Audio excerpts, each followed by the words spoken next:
별과 야학이라는 시집이 있고, 과실 속의 아가씨, 또 별, 이런 시집이 있습니다. 그리고 한국 현대 희곡 문학 연구라는 논문이 있고, 그 다음에 연극과 희곡의 이해하는 책이 있습니다. 그리고 에세이로는 하늘 마음병 사뒀더니 하는 그런 집필집 외에 다수가 있습니다. 오늘 주제 발표해 준 김원영 선생님 박수로도 환영해 주시기 바랍니다. 네, 다음은 우리 교수님께서 노벨상과 문화의 힘이라고 하는 제목으로 말씀을 해주시겠습니다. 봉투 안에 보면은 그 논문집이 이렇게 들어 있습니다. 경북문단 11집 안에도 글이 있습니다. 혹시 봉투를 받지 못하신 분들은 말씀하시면 저희들이 갖다 드리도록 하겠습니다. 시간도 많이 흘렀습니다.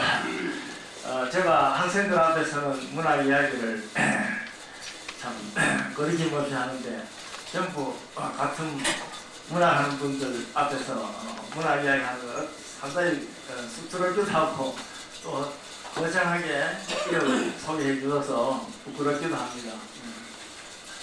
제가 노벨상에 대해서 관심을 갖게 된 것은 사실은 포항공대에 가서입니다. 왜냐하면 우리나라 여러 가지 외국에 가서 활동하는 과학자들은 많은데 노벨상 수상까지는 간 학자들이 아직도 없고 수상자도 없었습니다.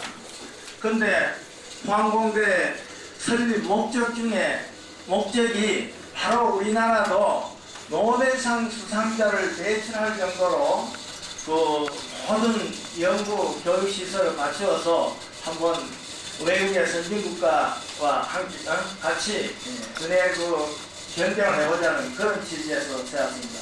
그래서 그 포항공대에는 노벨 동상이 있고 또 유명한 과학자들은 동상이 서 있고 아인슈타인이라든지 에디슨이라든지 서 있고, 그리고 가장 교육적인 입장에서 그 초대 총장이신 김호길 박사가 포항공대 출신이 노벨상을 받으면 동상을 세워주겠다 이래가지고 미리 동상을 세워주기 위한 자료를 두 개 마련해 놨습니다. 그래서 학생들이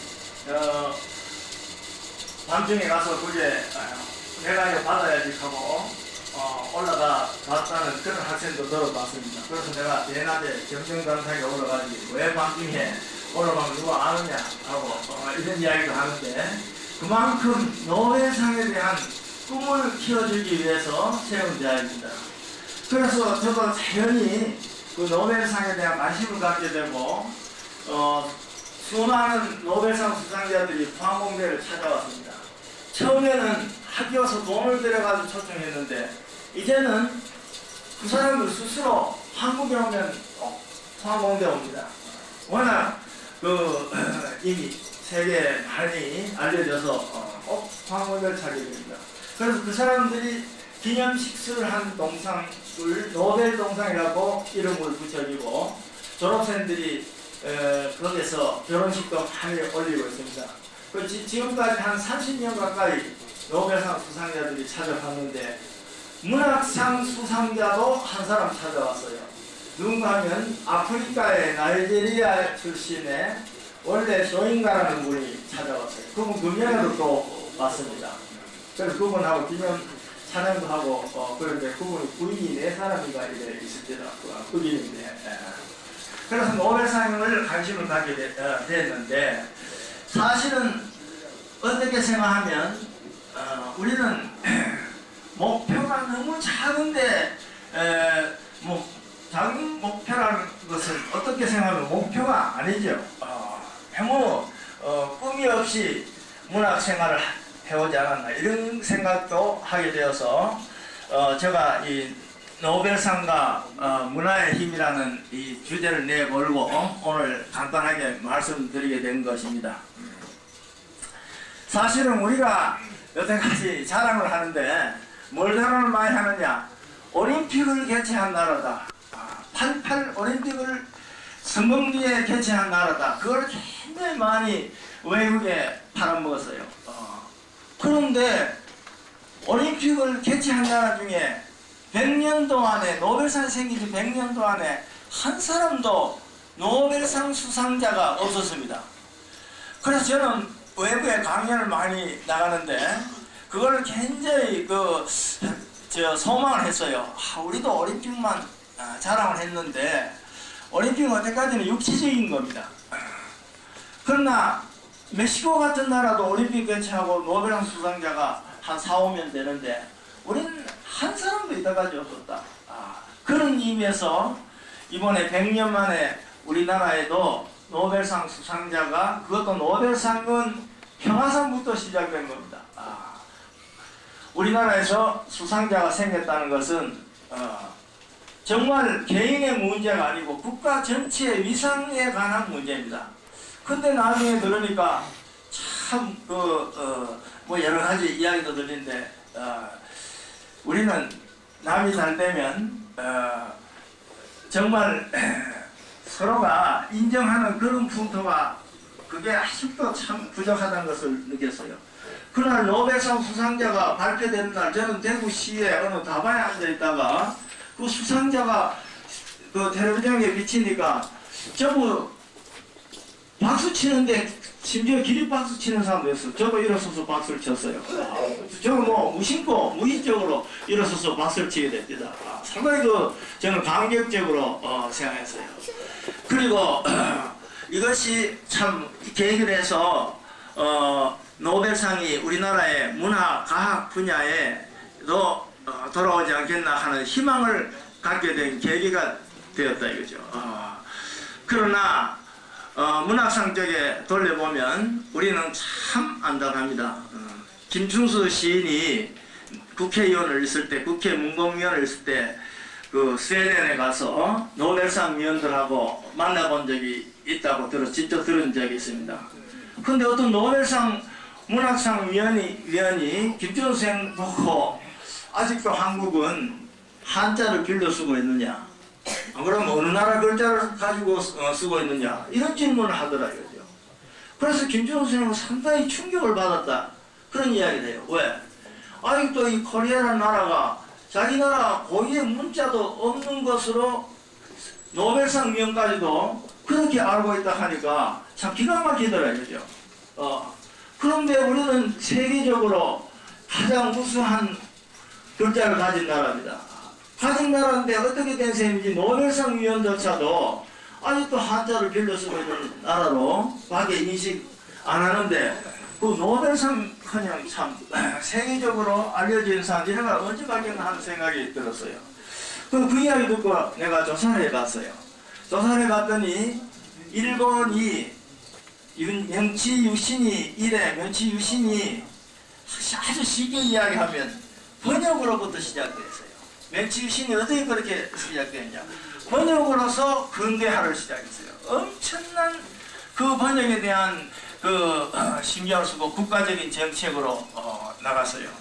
그러니까 가와바다 야스나리가 1968년에 처음으로 아세아인으로 처음으로 노벨 문학상을 받았어요. 우리 다 잘 알죠. 설국이라는 거 받았는데 그래서 저는 설국도 읽어보고 김동리 작품도 읽어보고 그래서 참 안타까워요. 김동리 선생님 작품이 가와바다 야스나리 어디가 부족한가? 그런데 이거는 번역이 안 됐다는 거죠. 그런데 가와바다 야스나리가 번역을 노벨 문학상 받을 때 번역이 한 800여 종류 되어 있었다 이거죠. 영어, 불어, 독어, 스페인어 뭐 그렇게 되어 있었는데 그래서 우리나라에서 지금 번역을 가장 많이 되어 있는 작가를 알아보니까 이문열 씨인데 한 15종류밖에 없어요. 그것도 번역한 것이 조작해가지고 출판한 것을 폐기 처분하고 말이죠. 그런 소동이 일어나고 그래서 저는 이 노벨 문학상 받으려면 번역하는 사람을 길러야 되는데 1년에 한 1억씩 주고 100명 정도 키우면 100억입니다. 사실은 이 100억이라는 예산 가지고 외국 사람을 우리 문학을 전공하는 외국 사람을 찾아서 그 사람들을 길러야 됩니다. 한국 사람이 번역해가지고는 언제 외국까지 출판하고 알리자면 시일이 멀었고 그러니까 아주 외국 사람을 그래서 여러분도 외국에 문학상 수상자인 김연복 선생님이 참 영시를 잘 쓰시고 번역을 많이 하시는데 사실 이런 분에게 학교 선생을 시켜서 안 됩니다. 1년에 한 1억씩 주고 당신은 번역만 하시오. 이렇게 돼야 이게 우리나라 문학이 세계에 알려집니다. 저는 세계 시인대 같은데 참 기업에서 나가봅니다. 나가보고 느끼는 건 뭐 우리끼리 앉아가지고 국내에서 뭐 이 잘 쓰니 내 잘 쓰니 하고 아마 보내봐도 이건 시골 문학밖에 안 된다 이거죠. 외국 세계 시대 입장에서 보면 너무나 좁은 데서 우리가 좁다 보니까 서로가 시기도 하고 질투도 하고 갈등도 생기는데 넓은 데 가서 보면 참 전부 참 우습죠.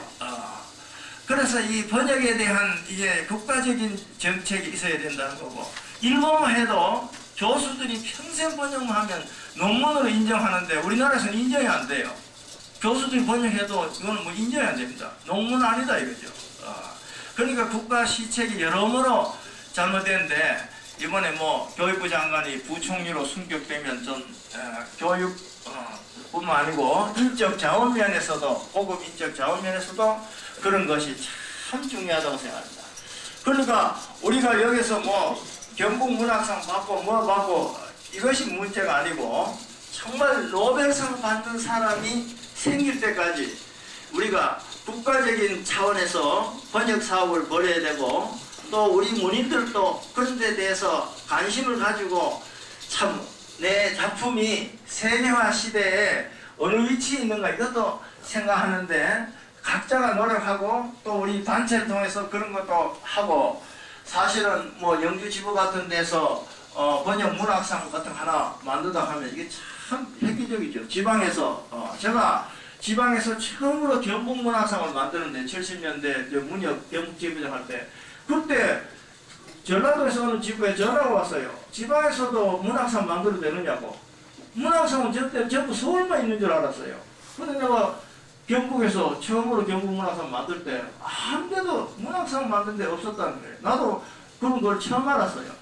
그래서 이제는 뭐 지방마다 문학상이 경북만 해도 여러 군데 문학상이 있는데 지방에서도 활성화가 이게 되자면 이 상이라 하는 것도 굉장히 중요한 역할을 하는 건데 특히 노벨상에 대해서 참 시비를 거는 사람이 있다는 게 참 슬픈 일입니다. 누가 받든지 그거는 무조건 칭찬해줘야 되고 기쁘게 생각해야 된다고 나는 그렇게 생각하고 그래야만 된다고 또 봅니다. 그리고 이 문화의 힘이라는 이야기를 제가 참 하고 싶은 것은 이 하고 싶은 이야기가 참 많은데 이 3년 전에 IMF 한파가 터졌습니다. 97년 11월 달부터 불어닥쳤어요. 그런데 우리나라만 다친 것이 아닙니다. 동남아도 다치고 그전에 중남미도 다치고 또 그런 일들이 전부 세계 경제는 미국이 이끌어가기 때문에 미국 시각에서 전부 미국 입장에서 보면 IMF 한파를 당한 나라가 많아요. 그 중에 하나가 과거 대국인 러시아입니다. 근데 러시아에서 IMF 한파 다쳐가지고 외화를 달러를 갚을 능력이 없어가지고 완전히 못 가겠다는 배짱까지 내밀이 있는데 그런데 그 동시에 그 사람들이 정책이 뭐냐면 전부 푸시킨 기념관 세우는데 돈을 엄청나게 들였어요. 저는 작년에도 가보고 금년에도 가보고 그 모스크바의 푸시킨 기념관 보고 세계에서 한 시인의 기념관 그렇게 호합한 기념관 만든 적이 없어요.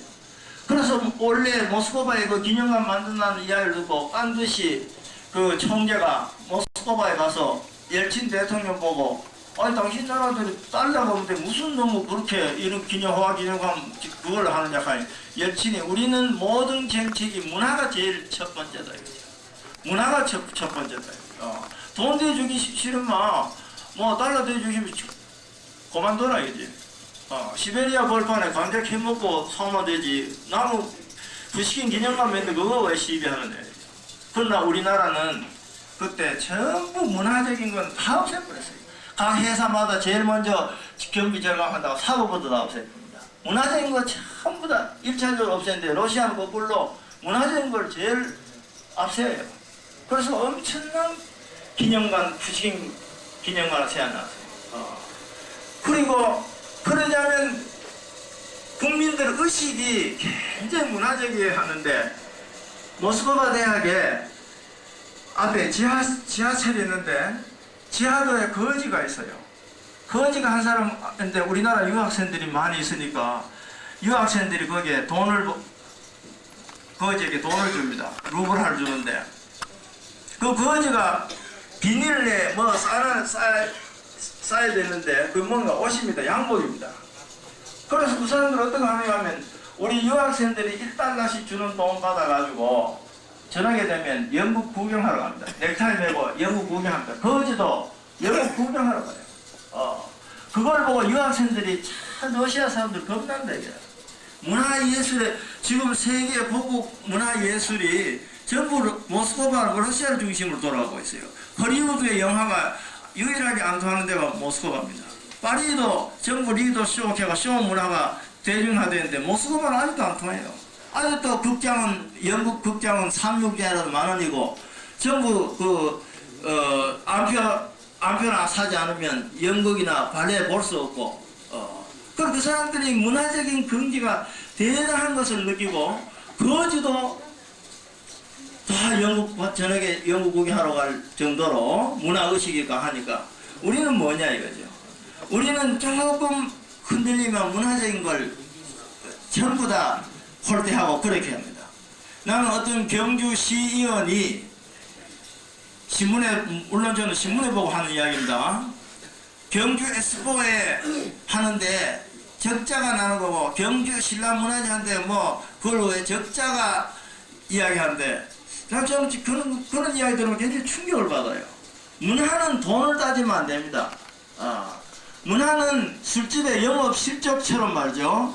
그 이윤이 있니 없니 그런 소리 하면 안 됩니다. 문화는 무한정 그냥 투자하는 겁니다. 다른 데서 이윤을 가지고 문화는 그대로 투자하고 후원해줘야 그 나라 문화가 발전하는 것이지 뭐 오늘 그 시의원처럼 말지 적자가 얼마 나고 따진다는 거는 그 문화 프로그램 보고 따져야 되지 흑자가 얼마 나는지 적자가 없는지 그런 식 술집 영업 실적 계산되듯이 그런 식 사고방식 가지고는 참 경주 문화 엑스포 이것도 발전시키는데 뒤에 뒷받침해야 될 시의원들이 그 사람들 그런 사고방식까지 있다 하면 이게 참 어렵다고 생각해요. 그래서 예총 경주 지부장도 여기 계시고 뭐 문재 지부장도 와 계시는데 그런 분들이 사실은 앞장서서 경주 문화 엑스포를 이거는 적자 흑자 이거 따지지 말고 프로그램을 계속 개발해서 세계적인 문화 행사를 알려야 됩니다. 그런 식으로 돼야 되지. 그걸 흑자나고 해서 신라문화재를 뭐 경연제로 하자 뭐 이런 식 이야기하면 절대 안 됩니다.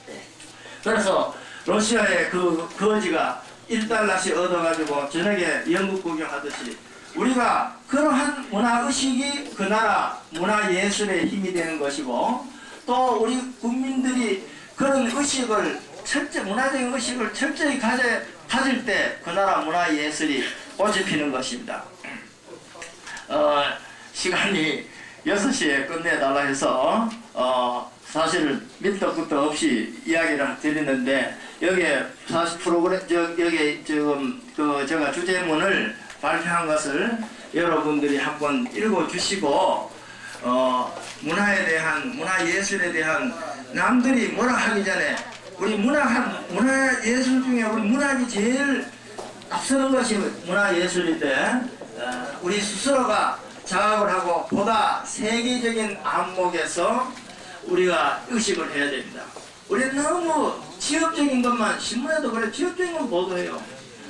예를 들면 92년도에 클린턴 미국 대통령이 대통령 출마할 때 2가지 큰 공약을 내세웠어요.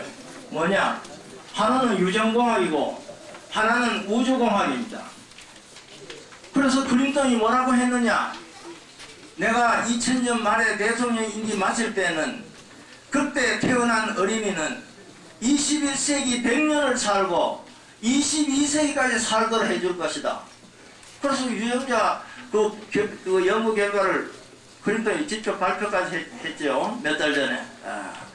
아주 거창한 공약을 내었어요. 그러니까 앞으로 지금 태어난 어린이들은 적어도 평균 수명이 120세에서 150세까지 가도록 해주겠다는 엄청난 공약을 클린턴이 내세웠는데 우리나라 신문에서는 너무 가볍게 취급해버리고 그거를 눈여겨보지를 않아요.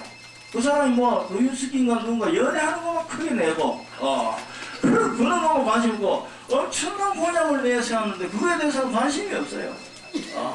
그래서 참 우리나라 물론 그걸 정확하게 보도하는 언론도 문제지만은 우리는 보다 큰 걸 가지고 생각하고 안목을 넓혀가지고 남은 것도 가지고 우리 스스로 키워나가는 그런 문화 예술인이 되기를 우리 스스로 다짐하는 것으로 저 짤막한 이야기를 끝내겠습니다. 감사합니다. 네, 대단히 고맙습니다. 다음은 조재현 소백 청소년 극단 대표가 학춤을 추는 시간을 갖도록 하겠습니다. 그나미쇼 무대 좀 잠깐만 저기 좀.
네, 고맙습니다.